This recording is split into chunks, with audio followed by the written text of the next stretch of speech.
อันอยู่เป็นจุดดีเด้อแต่ข้างเป็นมีท่านคลินิกเนาะมีท่านคลินิกเดี๋ยวเข้านี้หลังนี้เลยฝั่งหลังมีป้ายเลยเด้อแล้วก็ข้างนี่เป็นเนี่ยมีห้างขายเครื่องทีนี้จะมีห้องหนึ่งเนาะห้องน้อยนี่ห้องหนึ่งห้องป้ายเหลืองๆนี่ห้องหนึ่งออกนี่เส้นทางออกไปหาดอนแดงออกจากกันลงไปนี่เมนไปซื่อๆนี่เมนส่วนของทางอันนี้เมนห้างแต่งรถโคมันข้ามกันข้างนี่กันจะมีห้างพิมพ์ไปพิมพ์เสื้อเนาะพิมพ์เสื้อ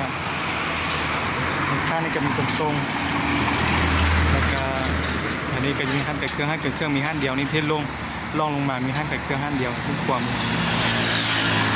เนื้อนี่บอนสีจุดจอดนี่ก็แมนมีโรงเรียน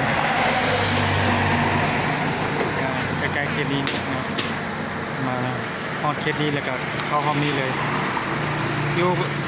เขาลงมาเป็นกายห้อง2ลงมาน้อยหนึ่งกับแม่เลยเนาะประมาณ100 เมตรหรือว่า50 เมตร50 มา100 เมตร